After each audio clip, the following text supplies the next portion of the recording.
네, 오늘 배울 내용은 초성 두 글자로 힌트를 드립니다. 뭘까요? 자, 전 시간에 배웠던 암석에 이어서 오늘은 같이 읽어볼까요?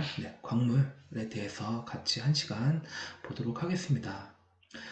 먼저 양해를 부탁드릴 점이 있는데 이렇게 글씨를 쓸 때마다 그 마우스 클릭 소리가 좀 귀에 거슬리기도 하죠. 아니면 다행이고요. 잘 뭐랄까 인프라 부족이라고 해야 될까요? 네, 그래서 하여튼 양해 부탁드리겠습니다. 자, 돌아와서 저는 강물에 대해서 같이 이제 공부를 할 예정인데 강물 들어본 적도 있고 아닌 학생도 있겠지만 그 생수 앞부분에 보면 삼다수든 뭐든 미네랄 워터라고 들어본 적 있을까요? 네, 여기서 미네랄, 이게 바로 강물을 뜻합니다. 영어로.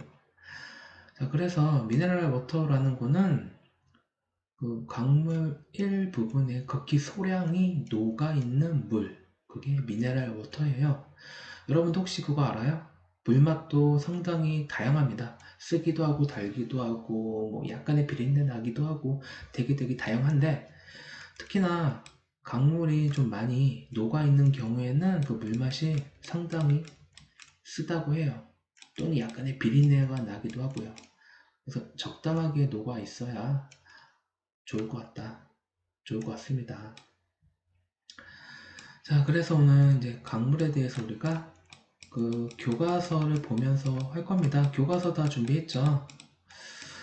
그래서 교과서 먼저 들어가기 앞서서 가끔씩 선생님을 도와줄 학생, 도우미가 한 명 있습니다. 상당히 목소리가 또랑또랑한 정말 아주 야무진 학생인데요. 오늘 강물에 대해서 일단 소개 부분 영상을 한 편 제작을 했다고 해요. 그래서 한 6분 정도 영상인데 자, 이거 먼저 시청하고 그러고 나서 수업 들어가도록 하겠습니다. 네. 안녕하세요. 함윤중학교 1학년 여러분. 이렇게 만나게 되어 진심으로 반갑습니다. 앞으로 함윤중 과학 선생님의 도우미로서 틈틈이 여러분들을 맞이할 것입니다. 그럼 목소리 좀 다듬고 바로 시작하겠습니다. 지구의 선물, 광물. 인류가 먼 옛날에 도구를 사용하였다는 것과 불을 이용하였다는 것은 생활에 있어 큰 변화를 의미하며 이것은 동물과 차원이 다르다는 것을 의심할 여지가 없습니다.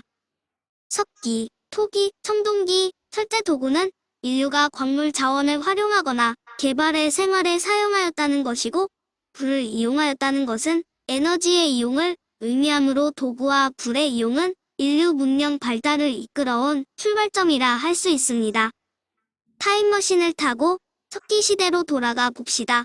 사내들이 사냥에 필요한 화살촉, 창끝에 매달, 뾰족한 돌촉, 돌도끼, 돌칼 등을 연마하고 만들고 있습니다. 특히 날카로운 고서리를 가진 흑요암은 자르거나 찢는데 매우 중요한 도구입니다. 이런 석기들은 광물질이므로 주위에서 쉽게 구할 수 있는 것도 있고 흑요암 같은 것은 화산지대에 가야 구할 수 있습니다. 도구들을 챙겨 사냥에 나서면서 이런 도구가 없었으면 나와 가족들은 굶주림에 어찌 되었을까 같은 생각을 하게 됩니다. 사냥에서 새로 만든 화살과 창기 덕분에 많은 동물들을 포획하여 돌아오자 가족들이 뛰어나 반갑게 맞아줍니다. 가족들은 흑요암으로 만든 돌칼을 이용하여 동물의 껍질을 벗겨내고 살점을 발라내서 부싯돌로 불을 피워 고기를 굽고 음식을 만든 후 맛있게 저녁을 먹습니다. 우리 조상들은 돌을 이용해 도구를 만들어 먹이를 구하고 다양한 생활 도구를 만들어 사용했습니다. 돌이나 흙, 부싯돌, 흑요암 등은 모두 광물입니다. 이들은 주위에 널려있는 광물들을 보다 유용하게 이용하거나 활용하는 지혜를 터득했습니다. 청동기 시대엔 구리를 이용하여 생활용기나 전쟁 무기, 장식물을 만들었습니다. 청동은 구리의 주석을 뜸한 것인데 용융점이 낮아 녹이기 쉽고 원하는 대로 형태를 만들 수 있으며 가끔을 하면 구리보다 강도가 세진다는 걸 알았습니다. 철금속도 문명 발달 과정에 엄청난 변화를 가져왔습니다.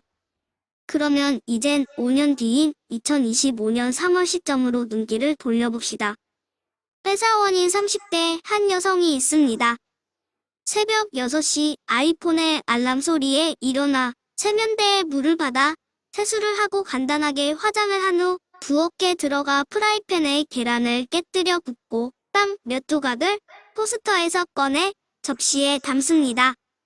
유리잔에 담긴 커피와 접시를 들고 노트북 앞에 앉아 팀 뉴스를 보며 미국 주식 주가를 살피고 세계 경제의 흐름을 눈으로 돋치며 식사를 합니다. 식사를 끝낸 후 출근 준비를 하며 자수정 목걸이와 귀걸이를 걸고 금반지를 낀 손을 아래 위로 살펴본 후 거울을 찬찬히 들여다봅니다. 엘리베이터를 타고 주차장으로 내려온 그녀는 자율주행 무인 승용차를 타고 회사를 향해 출발합니다.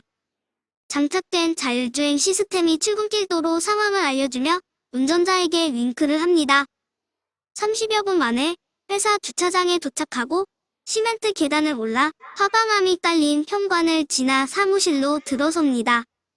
업무 시작 전에 도자기 잔에 녹차를 반쯤 담아 마시며 동료들과 인사를 나눈 후 책상 위에 컴퓨터를 켜고 본격적인 업무를 시작합니다.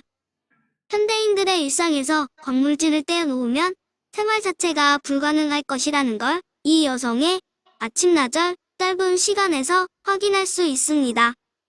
철금속, 비철금속, 세라믹, 석유화학 제품 등 우리 몸에 휴대하는 물건이나 액세서리, 생활도구나 가전제품, 이동에 필요한 탈 것, 종이, 화장품에 이르기까지 광물이 없는 세상은 상상하기조차 어렵습니다.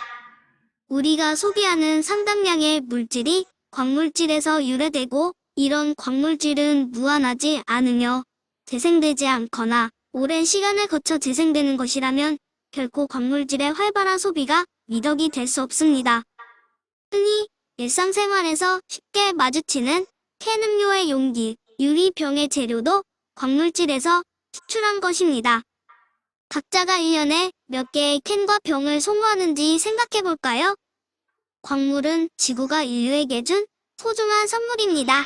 인류 문명 발달의 견인차, 우리 생활을 보다 편리하고 윤기 있게 해주는 광물질을 일찌감치 전부 다 소비해버리면 그 다음은 어찌할까요? 그래서 최근 미국 정부는 자국 기업이 달을 비롯한 우주, 광물을 자유롭게 채굴하는 것을 돕겠다는 행정명령을 발표하기도 했습니다.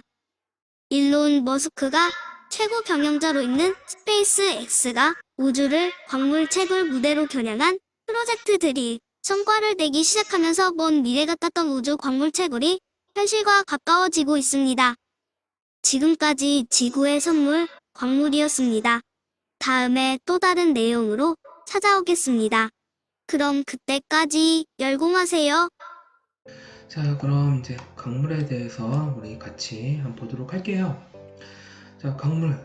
자, 암석을 자세히 관찰해보면 우리 그동안 암석에 대해서 배웠었죠? 화성암, 태적암, 변성암. 그렇죠? 어떤 암석이든 간에 다양한 알갱이로 이루어져 있다는 것이죠. 그 알갱이를 강물이라고 하자라는 것이죠. 자, 이 사진은 화성암 중에서도 화강암이라고 보면 되겠습니다. 자, 우리 이 사진을 보고 자, 몇 개, 즉 몇 종류의 알갱이로 이루어져 있는지 여러분도 한번 예민한 관찰 능력을 지금 발휘해 보도록 합시다. 시간은 1분이고요.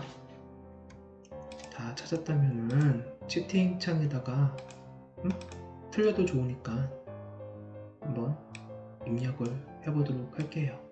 자, 지금 학생활동 시간입니다. 시작합니다.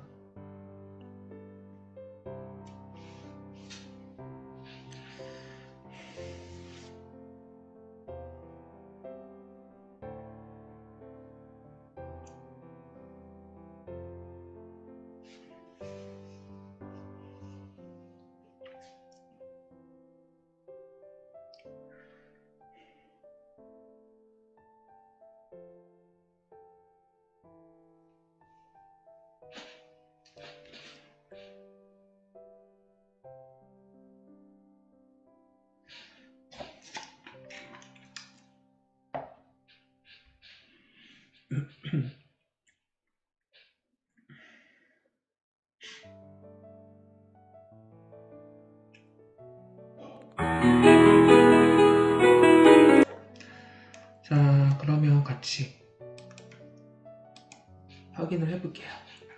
자, 선생님은 이 돌을 관찰했을 때 그 색깔을 기준으로 한번 해볼게요. 물론 그 알갱이들 크기도 다양한데 그것보다는 색깔로 기준으로 하는 게 더 확실하게 구별을 할 것 같습니다. 일단 핑크핑크한 색깔 있죠.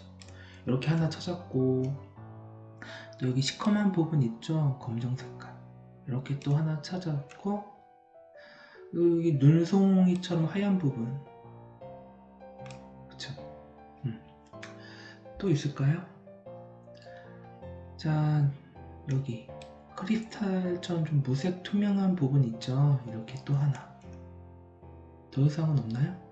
내가 봤을 땐 그래요. 이렇게 4개의 종류로 찾을 수가 있겠다, 그 얘기죠.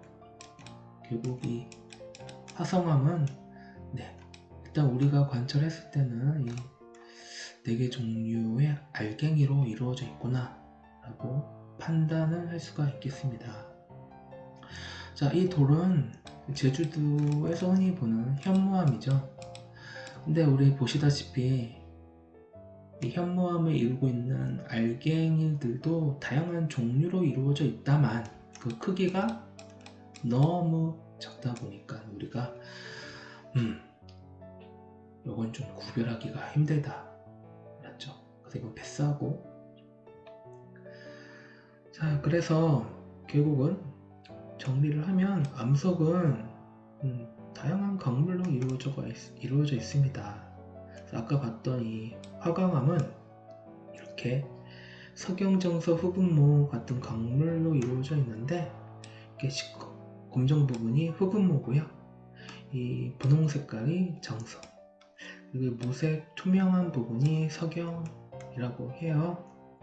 이런 광물로 이루어져 있다라는 것이죠. 네. 자, 우리 교과서 같이 보고 있죠. 30쪽. 직권. 자, 우리 3월 한 달 내내 직권에 대해서 한다고 했어요. 그래서 보면 이 부분을 확대해서 보면은 결국 암석으로 이루어져 있는데, 일부분을 또 확대해서 보면 결국 이 암석은 광물로 이루어져 있다는 사실이 이렇게 사진으로 또 표현을 하고 있습니다. 네. 자, 근데 갑자기 뜬금없이 다양한 좀 돌이 이렇게 나와 있죠. 자, 이 사진을 가져온 이유는 여러분들의 규암, 석회암, 여암, 흑연, 금강석, 방해석 되게 생소한 게 들어봤을 법도 해요. 근데 여기는 이제 암석과 광물이 섞여 있는데 그 표기명을 보고 누가 암석이고 누가 광물인지 알 수가 있습니다. 그거에 대해서 하나 꿀팁을 하나 드릴게요. 일단 이 사진은 현무암 등등등 화강암까지 보세요. 어떤 규칙성이 있나요? 눈치 빠른 학생은 이미 찾았겠죠. 이 세 번째 글자 다 암으로 끝나죠. 이렇게 세 번째 글자가 무조건 암으로 끝나면 얘는 그냥 백발백중 암석입니다. 선생님, 쉘도 있잖아요. 네, 맞아요. 쉘도 암석이죠. 극히 일부분은 예외 사항도 있지만 거의 99%는 다 암자로 끝나요. 다음. 자, 이 사진은 암석이 아니라 바로 우리가 지금 배우고 있는 광물을 나타냅니다. 자, 광물 표기명 특징은 찾았나요? 네, 이 끝자리가 다 석자로 끝나요. 선생님, 여기 영자로도 끝나고 모자로도 끝나는데, 근데 물론 아닌 경우도 있지만 최소한 암자로 끝나진 않죠. 네, 암자로 끝나면 무조건 암석이고 아닌 경우는 대부분 강물이라고 보면 되겠습니다. 알았죠?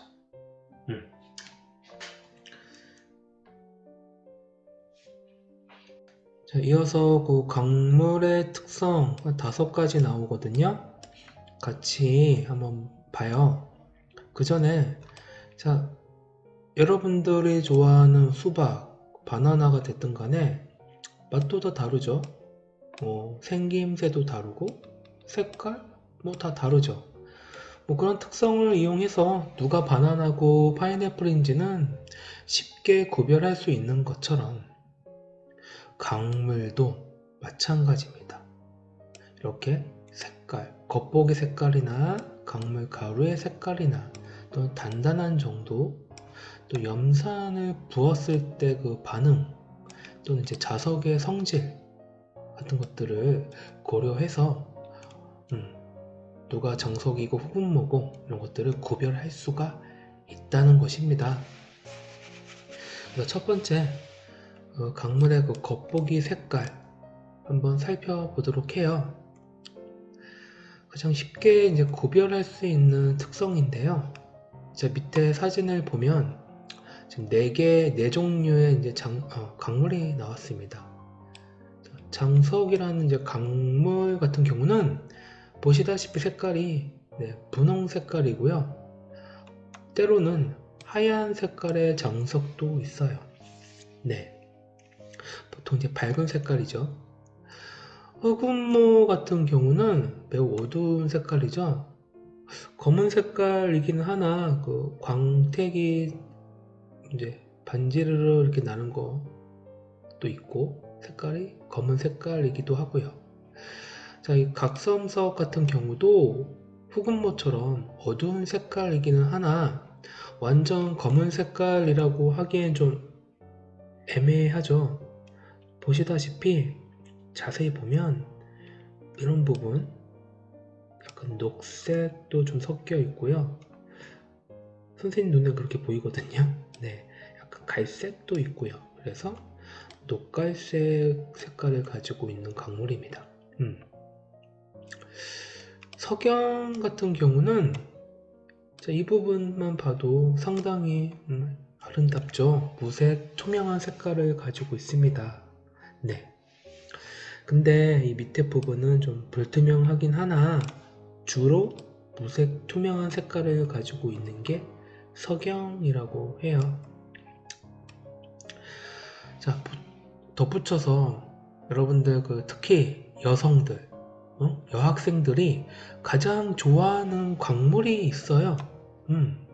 바로 이름하여 2글자인데 뭘까요? 앞에 보자로 시작합니다. 네, 바로 보석. 많이 들어봤을 겁니다. 보석 광물입니다. 하지만 매우 어여쁜 아주 고귀한 색깔을 가지고 있기 때문에 사람들이 보석이라고 칭하고 값어치를 매겨서 사고 팔고 하는 거죠. 결국 광물을 사는 겁니다. 다시 석영으로 돌아오면은 이렇게 무색 투명한 부분은 우리가 딱 봐도 아름답잖아요. 그래서 이런 부분은 들어봤을 텐데 네, 수정이라고 해요. 영어로는 들어봤을 텐데 볼까요? 네, 크리스탈 들어봤죠? 특히 천장, 거실 천장에 샹젤리제라고 하는 조명기구 자세히 보면은 수많은 크리스탈들이 이렇게 줄줄이 매달려 있는 모습 봤을 겁니다. 네, 그거 다 보석에 해당되는 건데 결국은 석영이라고 보면 돼요. 무색 투명한 석영. 네. 자, 보석이라는 개념이 나왔으니까 나온 김에 좀만 더 볼까요? 자, 이 사진은 볼까요? 네, 이것도 보석이고요. 이름은 보라색깔 자해서 네, 자수정이라는 보석입니다. 얘도 원래는 석영이었습니다. 순수한 석영에 약간의 이제 불순물이 좀 이렇게 들어갔어요. 바로 철이라는, 그러니까 약간의 그 산화철이라는 불순물이 들어가게 되면서 색깔이 변하게 돼요. 특히나 이 철 성분이 많이 포함될수록 보라 색깔이 점점 진해진다고 해요. 자, 이것도 보석이죠. 자, 보석 나온 김에 더 봅시다. 자, 지금 채팅창에 여러분들 알고 있는 보석 있다면은 아는 대로 지금 한번 적어 보도록 하겠습니다. 자, 학생 활동 시간입니다. 지금 한번 해봅시다.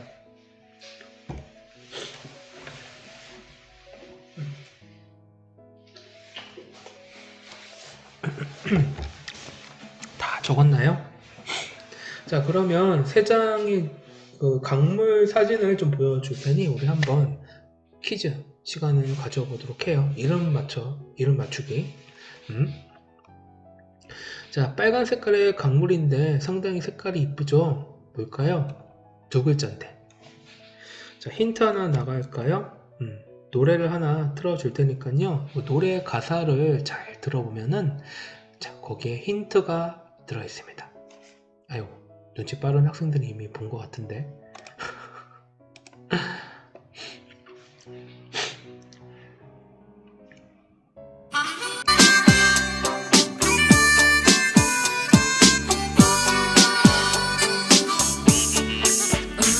오늘 그녀를 만났어 너의 새로운 여자를 다신 만나지 말라고 부탁했었어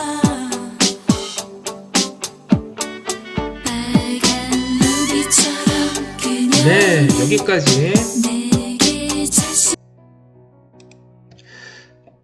지금 나왔죠? 뭐라고? 빨간? 네, 루비. 이 보석의 이름은 루비가 되겠습니다. 네. 많이 들어봤죠, 루비? 몇 월 달에 탄생석인지 기억이 안 나는데, 아무튼 이 노래 가사 나온 김에 더 뭐 약간의 부연 설명을 드리자면, 이 노래는 98년도에 여러분 태어났나요? 98년도를 대표하는 그 여성 아이돌 핑크라는 그 가수 그룹의 노래 제목, 바로 루비가 되겠습니다. 근데 그 가사를 잠깐 보면 조금 슬퍼요. 두 여자가 한 남자를 두고 싸우는 거야, 지금. 그녀를 두 여자가 지금 만났지. 그래, 너의 새로운 여자를 다시 만나지 말라고. 부탁할 일이야, 지금? 되게 상당히 열받을 텐데, 그죠? 근데 그 상대방 여자는 아주 빨간 립스틱을 바르고 왔나봐요. 빨간 로비처럼. 자신 있는 말투로. 나를 더 사랑한다 말해. 이야, 그쵸? 그 말 듣자마자 난 울지 않아. 뭐 캔디도 아니고. 이때 이 시대의 여자들은 되게 순하고 착했나봐요. 요즘으로 따지면 진짜 이거 가만히 두겠어요? 머리 끄댕이를 잡고. 네. 네, 아무튼 농담이고요. 네, 넘어가겠습니다. 다음 두 번째 사진 나갑니다. 자, 어떤 강물일까요? 파란 색깔의 강물입니다. 네 글자입니다. 그렇지. 사파이어라는 강물이 되겠습니다. 자, 마지막. 이건 뭐 열에 열은 다 맞추는 강물이죠. 세상에서 가장 비싼 강물이죠. 네, 다이아몬드가 되겠습니다. 네. 특히나 그 예비 신부들이 결혼식 할 때 가장 받고 싶어 하는 보석은 사파이어도 아니고 루비도 아니고 자수정도 아닙니다. 바로 네, 다이아몬드죠. 근데 또 제일 비싸죠. 이게 얼마나 비싸냐면 그 쌀알 크기만한 정도 다이아가 한 400, 500만원 정도 해요. 선생님도 이미 뭐 결혼했기 때문에 대충 그 시가는 알고 있죠. 헐이 흰인 줄 알았어 진짜. 근데 여러분들 혹시 그거 알아요? 그 연필심 이 부분 있지. 얘도 광물인데 흑연이라는 광물입니다. 흑연. 근데 이 흑연이나 다이아몬드나 거기에 포함되어 있는 성분은 바로 똑같습니다. 탄소, 한 번쯤은 들어봤던 탄소 성분으로 이루어졌는데 누구는 때깔 좋은 다이아몬드고 누구는 거무축축한 흑연이잖아요. 그 이유는 이 탄소라는 원자들이 이해하기 쉽진 않겠지만 어떻게 결합을 했느냐 따라서 어떻게 서로 뭉쳤느냐 따라서 다이아가 되기도 하고 흑연이 되기도 합니다. 자, 말이 나온 김에 내가 좀 신기한 동영상을 하나 가지고 왔는데 이게 뭔지 한번 보겠습니다. Sparkling with love. 네, 딱 보면 알겠지만 DNA 다이아몬드라고 해서 그러니까 DNA는 우리 그 인체 유전인자잖아요. 그 유전인자에는 뭐 아버님의 키, 부모님의 뭐 피부상, 뭐 하여튼 여러 가지 이런 것들이 유전 정보들이 녹아 있는 곳, 포함되어 있는 곳 유전인자. 네. 아무튼 간에 이게 뭐냐면은 그 본인의 그 머리카락 있잖아요. 이 머리카락을 여기 미국의 어떤 테크 회사가 있는데 이쪽으로 보내면 그 머리카락을 이렇게 아름다운 다이아몬드로 바꿔준다고 합니다. 상당히 신기하죠? 그 원리는 자, 우리 머리카락은 그 성분을 보면 한 절반 정도가 탄소로 이루어져 있다고 해요. 그래서 거기서 탄소만 추출을 해서 높은 어떤 열과 압력을 가하는 장비가 있나 봐요. 이 회사에는. 그래서 그런 공정을 거쳐서 이렇게 아름다운 다이아몬드를 만들어 냅니다. 그래서 그걸 한번 그 과정을 한번 같이 봅시다. And filled with memories, DNA to diamonds are as unique as you.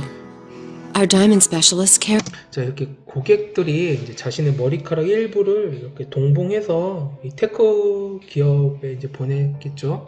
그러면 For your diamond and your memories throughout the entire creation process, beginning with the receipt of your carbon source. Your sample is then placed into a special container in preparation to create a fine powder necessary for chemical analysis. A diamond specialist uses the latest high-tech equipment.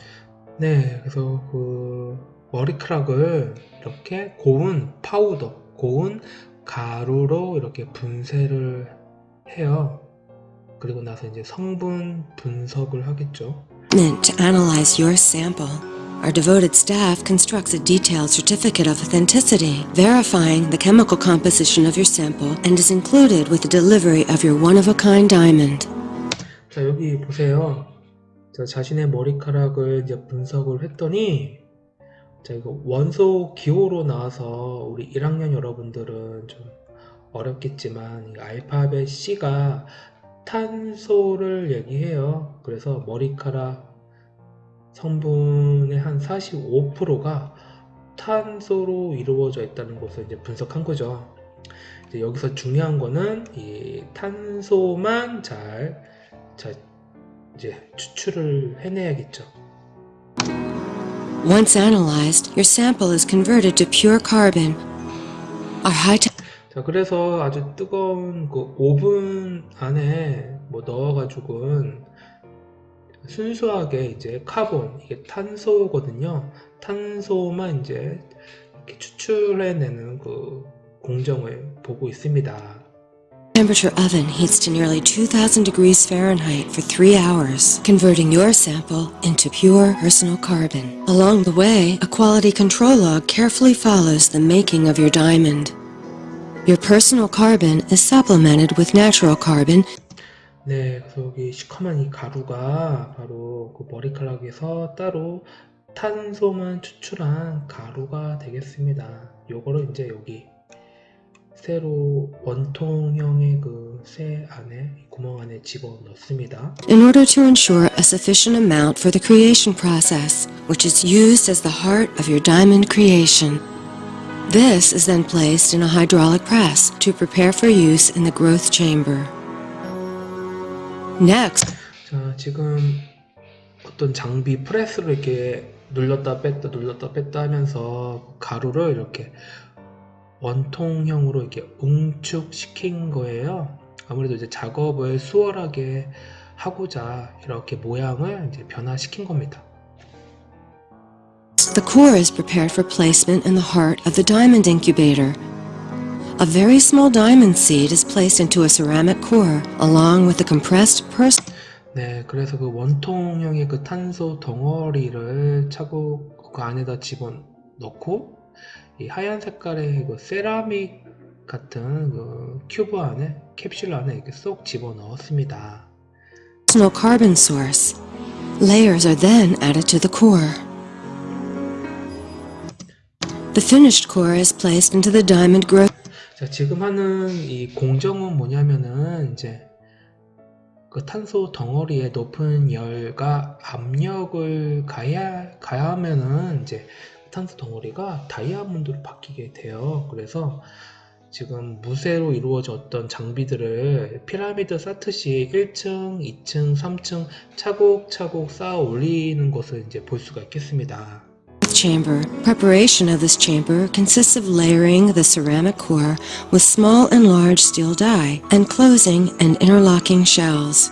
The creation process of your personal diamond is ready to begin. 네, 그래서 하이 프레셔, 하이 템퍼러처, 높은 압력과 아주 높은 열을 가한다는 얘기가 되겠죠.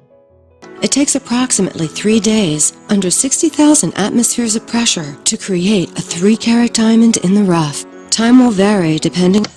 네, 구체적인 수치가 나왔는데 그 압력의 수치입니다. 그래서 한 약 88만 파운드 퍼 스퀘어 인치라고 하는 얘기가 뭐냐면 스퀘어가 이제 정사각형이고 1인치가 한 2.52cm 정도 되는데 자, 여기 나와 있어요. 자, 그 말이 무슨 말이냐면 다시 그림을 통해서 살펴보면 이렇게 정사각형을 하나 그리고 한 변의 길이가 2.5cm 정도 돼요.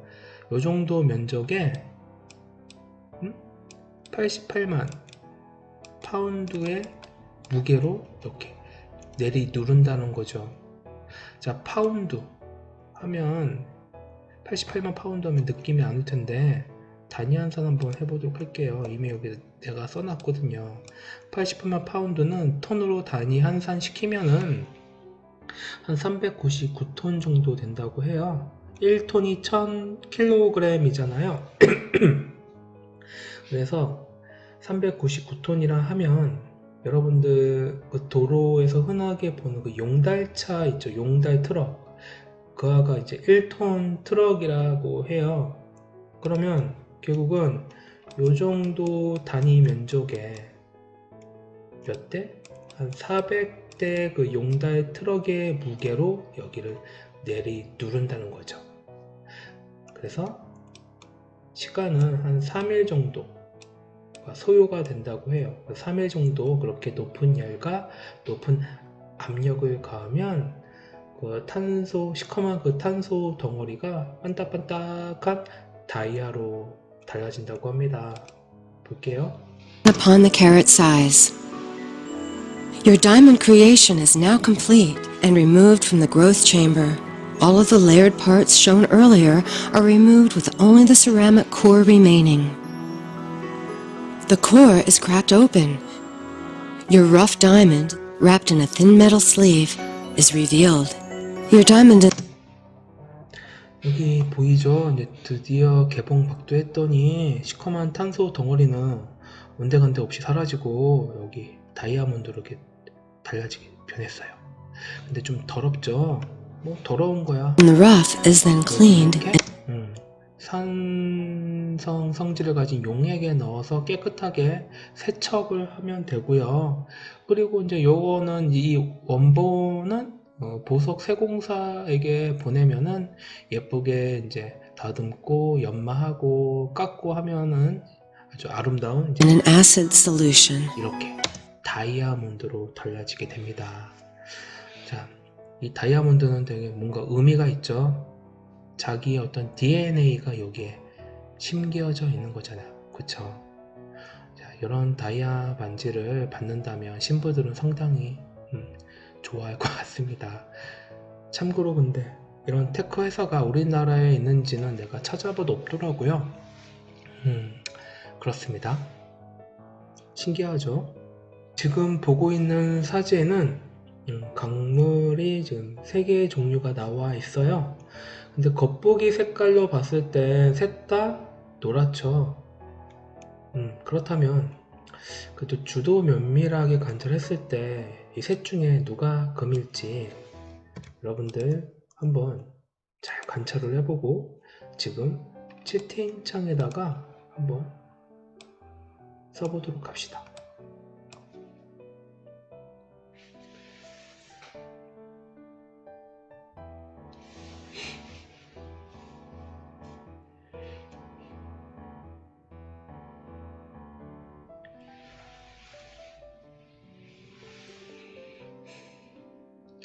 자, 1분까지 줄 필요는 없을 것 같고요.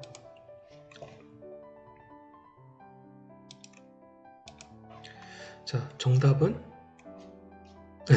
2번입니다. 2번이 금이고요. 나머지 1, 3번은 황철석 아니면 황동석이라는 강물이 되겠습니다. 자, 그렇다면은 이 세 종류의 강물이 이렇게 섞여 있다면 그 중에서 이제 금만 이렇게 끄집어내고 싶다. 그럴 때는 이제 겉보기 색깔로는 우리가 구별하기 힘들잖아요. 그럴 땐 누구의 도움을 받냐? 바로 좋은 색깔의 도움을 받으면 돼요. 자, 두 번째 강물의 특성입니다. 좋은 색이 뭐냐? 자, 이 좋은 판 보이죠? 자, 하얀 색깔의 도자기 판인데 도자기라고 보면 돼요. 그런데 그 도자기이긴 하나 그 유약을 바르지 않았어요. 유약을 발라야 그 도자기의 표면이 좀 광도 좀 나고 반지르르 하고 좀 매끄럽게 이렇게 달라지거든요. 근데 유약을 바르지 않았기 때문에 상당히 이 좋은 판 표면이 거칠어요. 그렇기 때문에 여기에 강물을 대고 막 긁게 되면은 그 강물 가루의 색깔이 좋은 판에 묻습니다. 자, 이 사진 얘는 미리 얘기하지만 금입니다. 금. 겉보기 색깔도 노랗지만 좋은 판에 긁어 봤을 때도 이 색깔이 노랗습니다. 즉 좋은 색깔이 노랗다는 거예요. 하지만 이 강물은 황철석인데요. 겉보기 색깔은 노랗지만 좋은 판에 긁어보면은 사진으로 봐선 식별하기 힘들겠지만 검은 색깔입니다. 그래서 황철석은 좋은 색깔이 검은 색깔이고요. 자, 이 강물은 황동석이라는 강물인데 색깔 겉보기는 노랗지만 좋은 판에 긁어보면은 시커멓긴 한데 자세히 들여다보면은 약간의 그 녹색도 좀 이렇게 겹쳐 보입니다. 그래서 녹흑색, 좋은 색을 가진 강물은 황동석이 되겠습니다. 네, 그래서 셋 다 겉보기 색깔은 노랗지만 좋은 색깔로 구별했을 때는 노란 색깔이라면 네, 금이고요. 검정 색깔이라면 황철석이고요. 녹흑색이라면 황동석이구나 이렇게 구별을 할 수가 있다는 것입니다. 네, 다음으로 퀴즈 OX 나갑니다. 다이아몬드로 만든 자동차 부서지지 않는다. 자, OX. 자, 정답은 좀 이따 공개하기로 하겠습니다. 자, 먼저 국기. 자, 강물의 세 번째 특성입니다. 자, 여러분들 스마트폰 다 소지하고 있을 텐데 주머니에 넣고 다니다 보면은 여러가지 이제 동전 열쇠 함께 넣고 다니면 스마트폰 액정 화면에 이렇게 스크래치, 흠집이 생길 수도 있습니다. 자, 그 말이 뭐냐면 예를 들어서 자, 석영이라는 강물과 방해석이라는 강물을 서로 이렇게 긁어보면은 그 중에서 이제 방해석에 이렇게 스크래치, 흠집이 생긴다는 것입니다. 그 얘기는 즉슨 석영이 방해석보다 더 단단하기 때문에 그렇다는 것이죠. 그래서 굵기라는 거는 강물에 무르거나 단단한 정도를 나타내는 특성입니다. 강물마다 아까 배웠던 석영장석, 흑음모 모두 굵기가 다 달라요. 다르기 때문에 이를 이용해서 강물을 구별할 수가 있다는 것입니다. 근데 더 단단하다고 해서 더 강하다고 할 수 있을까요? 자, 이 말이 무슨 말이냐면 다음 사진을 보고 설명을 드리겠습니다. 지금 활석부터 금강석, 다이아몬드입니다. 10가지의 이제 강물이 나왔는데 여기 숫자가 이렇게 써져 있죠. 10가지. 자, 숫자가 클수록 굵기가 더 단단하다는 것을 의미합니다. 역시 예상한 대로 다이아몬드의 굵기는 10이라고 할 수 있겠죠. 그러면 우리 손톱의 굵기는 얼마라고 나와 있어요? 네, 2.5라고 나와 있습니다.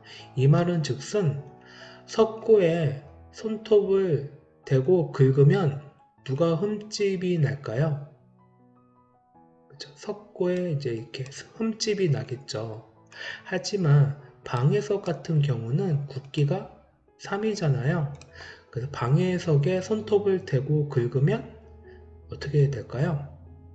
네, 방해석은 아무런 흔적이 안 남겠죠. 오히려 손톱의 그 날이라고 할까요? 그게 좀 더 달아 사라질 것입니다. 그런 얘기죠. 자, 그렇다면 퀴즈 나갑니다. 자, 여러분들 창문에 이렇게 커터칼을 대고 긁어버린다면 어떤 일이 발생하게 될까요? 자, 커터칼의 날은 철입니다. 철의 굵기는 4.5고요. 창문은 거의 유리에 가깝죠. 유리는 굵기가 6입니다. 실제로 실험을 해봐도 아무런 스크래치가 나지가 않습니다. 그 이유는 철은 굵기가 4.5고 유리는 6이기 때문에 오히려 커터 날이 좀 더 달아 사라질 것이라고 보면 될 것 같습니다. 그 얘기죠. 그런데 아까도 얘기했듯이 더 굵기가 단단하다고 해서 더 강하다고 할 수가 있을까라고 하는데 더 강하다고 할 수는 없겠죠. 그 이유가 뭐냐면 아무리 유리의 굵기가 더 단단하다고 해도 유리가 철보다 더 강하지는 않죠. 여러분들 창문 깨지는 거 흔하게 한 번쯤은 봤을 겁니다. 그쵸? 아무리 굵기가 단단하다고 해서 쉽게 부서지지 않는다고 할 수는 없잖아요. 그쵸? 어떤 축구공이든 야구공이든 어떤 충격에 의해서 와장창창 부서지는 것을 한 번쯤은 목격했던 적이 있을 것입니다. 그래서 내가 여기서 강조하고 싶은 점은 아무리 굵기가 단단하다고 해서 그게 더 강하다고 얘기는 할 수가 없다는 것입니다. 그래서 초반에 얘기했던 다이아몬드로 만든 자동차는 결국 더 부서지지 않는다. 그 얘기는 매우 강하다라고 얘기할 수 있겠지만은 다이아몬드는 굵기가 단단할 뿐이지 하지만 어떤 충격에 의해서 때로는 금이 가고 부서질 수도 있다라는 것입니다. 그러면 실제로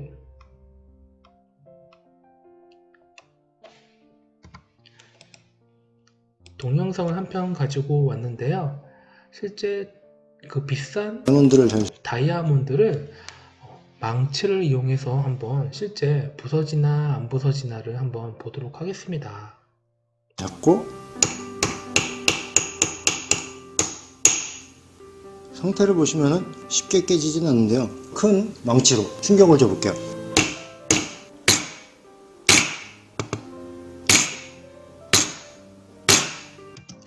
보시면 밑에가 철판인 것 같은데 철의 굵기는 아까 4.5였고 다이아몬드 굵기가 10이었잖아요.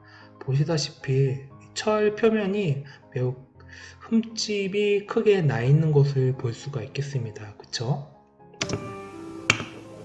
거의 안에 박히고만 있어요.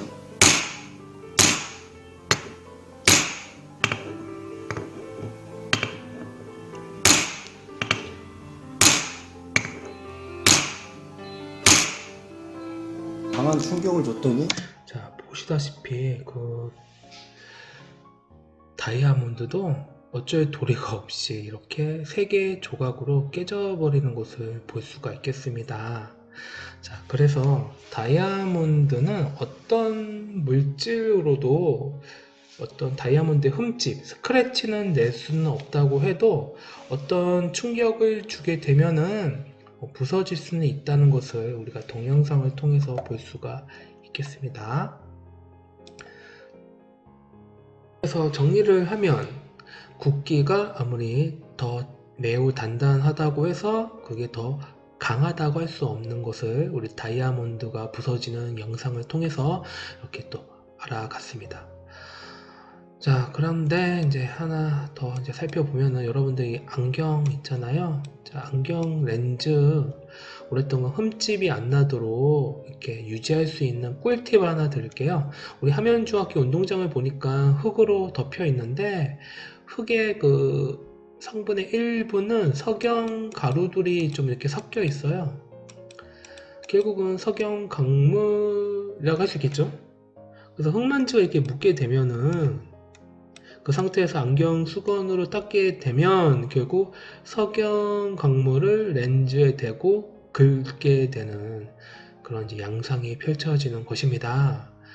뭐 어떻게 되겠어요? 렌즈에 스크래치가 엄청 나겠죠. 자, 그런 것을 방지하고자 바로 수건으로 닦지 말고 화장실에 가면 수도가 있잖아요. 거기서 이제 물로 좀 이렇게 씻은 다음에 그리고 나서 수건으로 좀 이렇게 닦아야 안경 렌즈를 깨끗하게 오랫동안 유지하면서 쓸 수가 있겠습니다.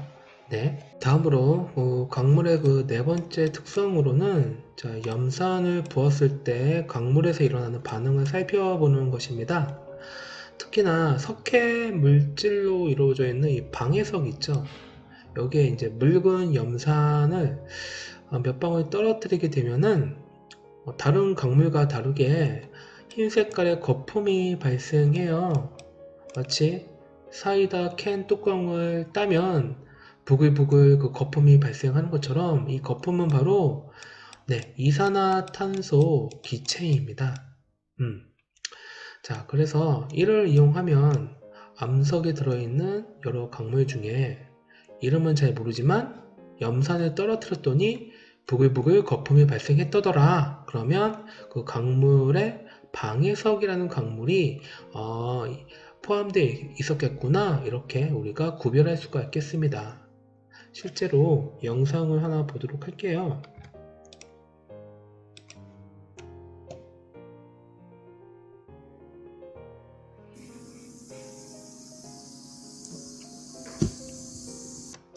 자, 보시다시피 여기 보이죠? 네, 그 사이다 김 빠지는 소리와 함께 부글부글 거품이 발생하면서 이 거품이 이산화탄소 기체라는 것을 알 수가 있겠습니다. 네.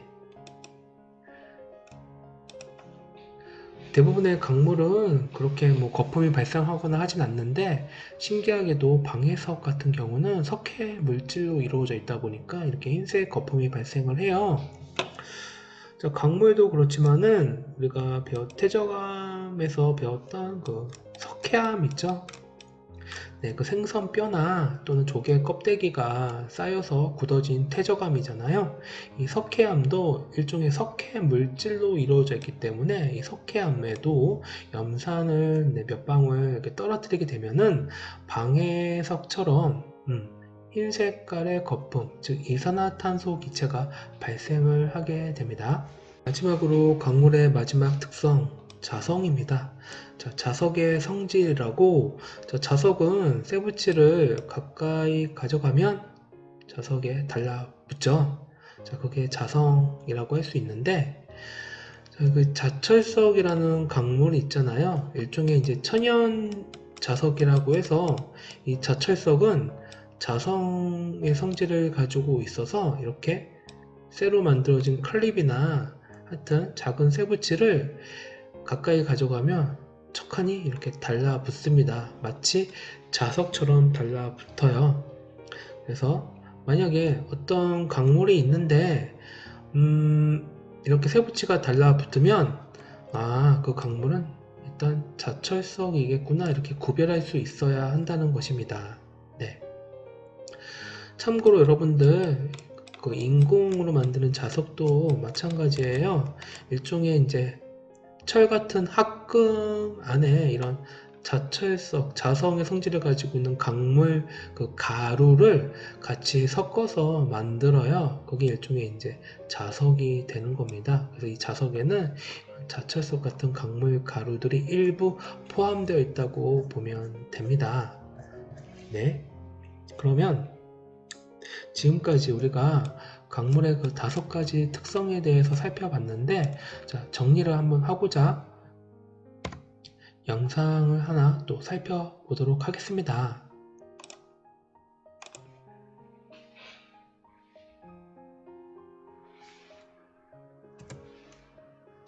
자, 그래서 우리가 그동안 배웠던 5가지의 그 특성들 관련해서 한번 실제 영상을 통해서 각각의 그 강물을 관찰해 보도록 할게요.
자, 보시다시피 그 5가지의 강물을 조음판에 대고 긁었었는데, 석영 방해석 같은 경우에는 강물 가루의 색깔이 매우 하얀 색깔에 가깝다 보니까 좀 이렇게 쉽게 구별하기가 좀 힘들지만, 나머지 3가지 강물은 어두운 색깔에 속하기 때문에 쉽게 구별할 수가 있어요.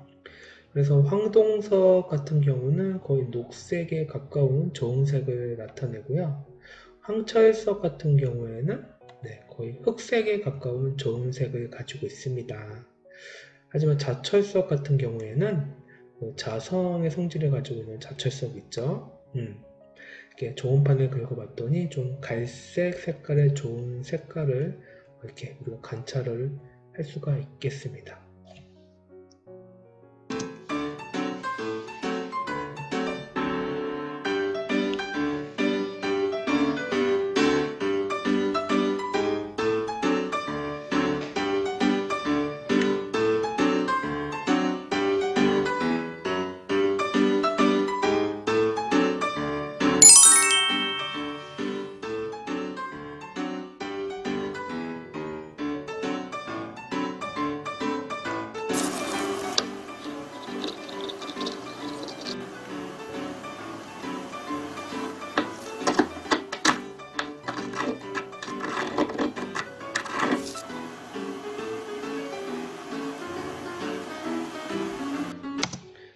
보시다시피 석영과 방에서 서로 대고 긁어봤더니 아무래도 석영의 굵기가 더 커다란 것을 아까 우리가 배웠었잖아요. 그에 따라서 방에서 표면에 이렇게 흠집이 나는 것을 볼 수가 있겠습니다.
자, 보시다시피 5가지 강물 중에서 모두 다 염산을 이렇게 떨어뜨려 봤는데 이 4가지는 뭐 반응이 없지만 이 방에서 강물 같은 경우에는 그 이산화탄소 기체가 이렇게 발생하는 것을 볼 수가 있겠습니다. 그래서 이 2번째 강물은 방해석에 해당이 되겠구나, 이렇게 우리가 알 수가 있어야 되는 거죠.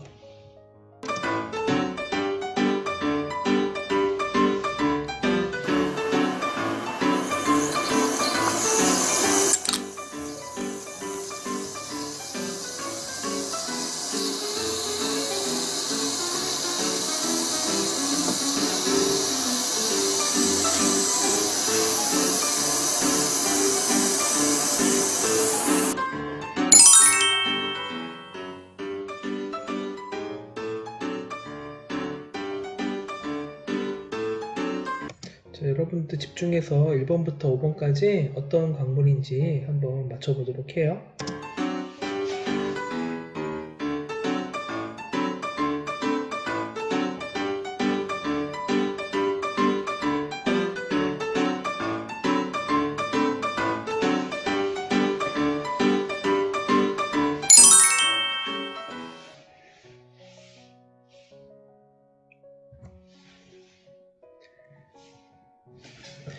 네, 여기까지 강물의 특성 5가지, 색, 강물 가루의 색깔, 자성, 염산 간의 반응, 그리고 마지막 굵기까지 이렇게 한번 살펴봤습니다.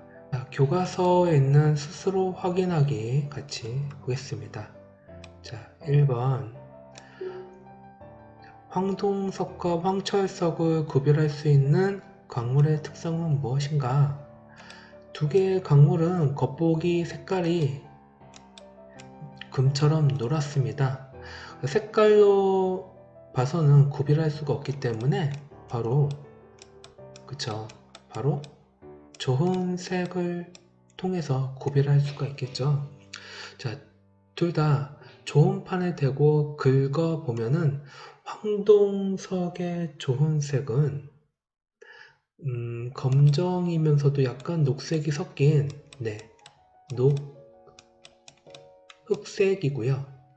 황철석 같은 경우에 그 좋은 색은 거의 검은색에 가깝습니다.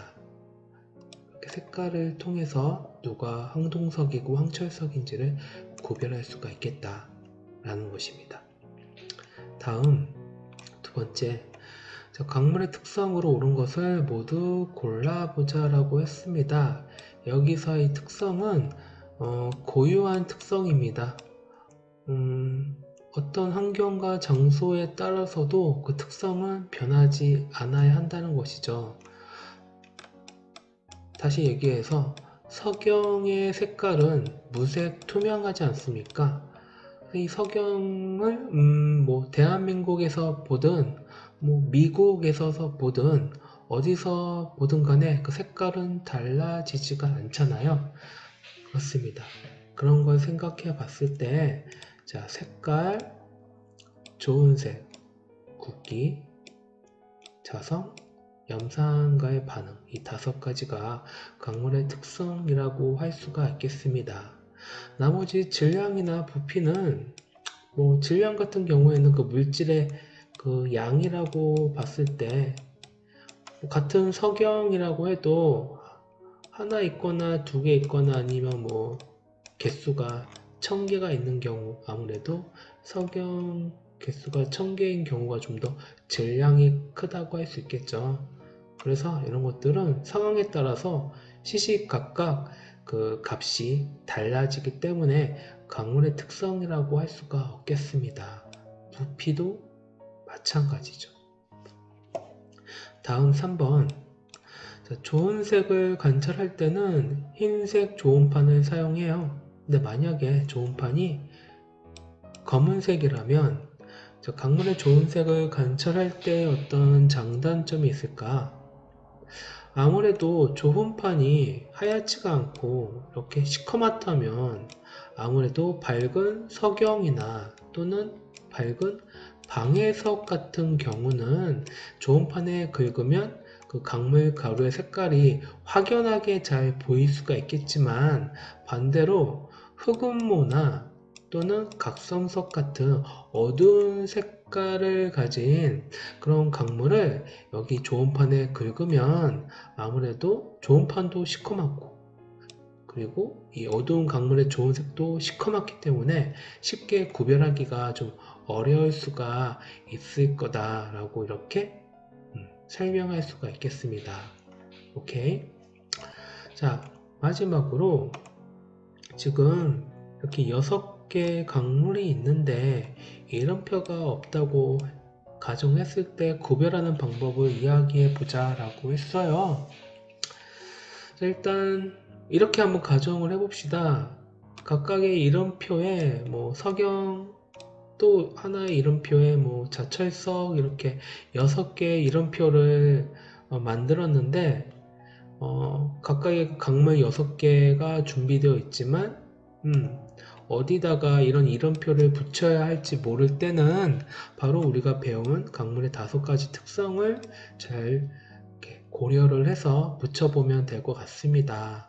자, 그러면 예를 들어서 이 석영 방해석 같은 경우는 일단 색깔이 밝아요. 그러면 일단 이 2가지 강물은 일단 색깔이 밝기 때문에 석영 아니면 방해석 정도 될 것 같습니다. 둘 다 이제 무색 투명한 색깔을 가지고 있거든요.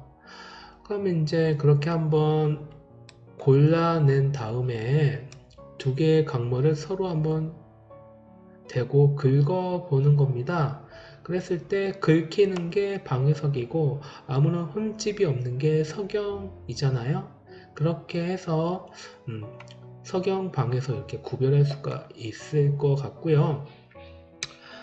자, 그리고 장석 같은 경우도 마찬가지예요. 매우 밝은 색깔의 강물인데 만약에 분홍 색깔을 가지고 있다면은 아무래도 석영, 방해석이라기보단 장석이라고 이렇게 우리가 색깔을 가지고 구별할 수가 있을 것 같고요.